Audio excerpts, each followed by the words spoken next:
California's avocado crops worth millions of dollars are being destroyed by winds and ash caused by wildfires.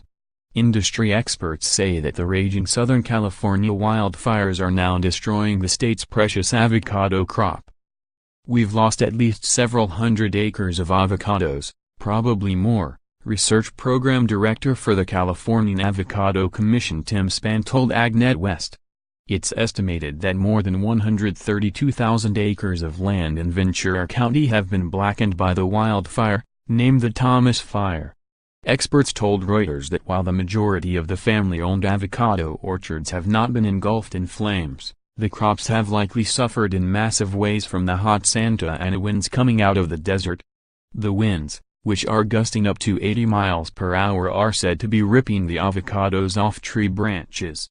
Once on the ground, food safety regulations stipulate that the avocados cannot be sold for human consumption.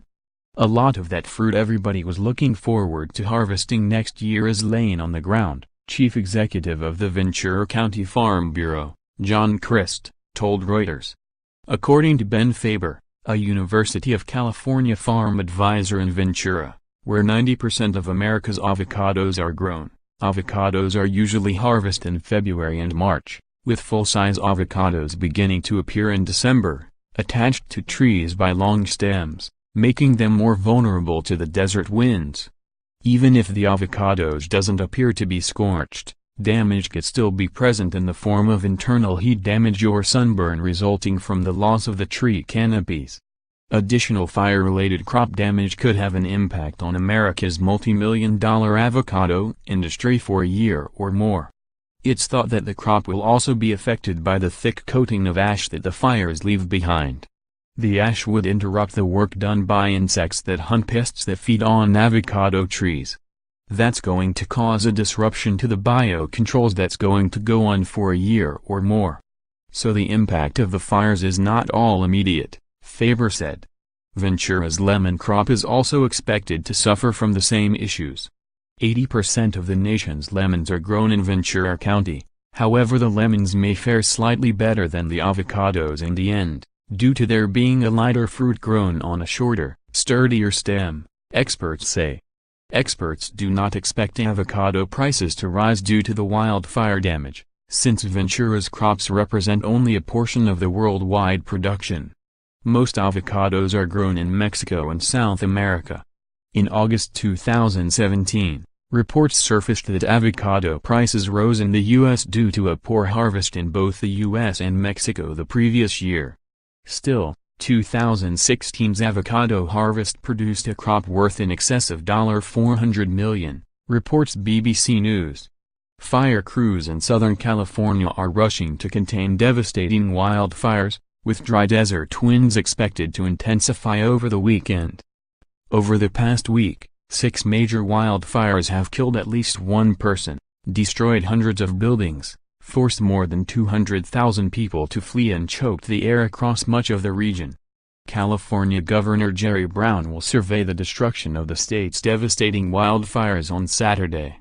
Forecasters predict wind gusts to become more intense by Saturday night, challenging the 8,700 firefighters who have been battling the fast-moving blazes for 5 days. As we know, when a tornado hits the Midwest, there's no stopping it. When a hurricane hits the East Coast, there's no stopping it. When Santa Ana winds come in, there's no stopping them, said Captain Kendall Bortisser of the California Department of Forestry and Fire Prevention. Winds were expected to gusts up to 40 miles per hour Saturday and up to 50 miles per hour Sunday in the Los Angeles and Ventura areas, the National Weather Service said.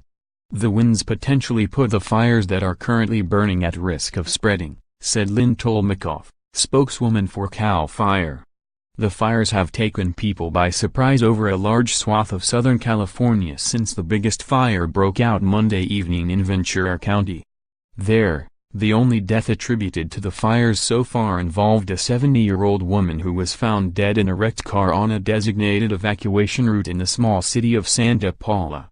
Virginia Pesola, 70, was found dead in Ventura on Wednesday.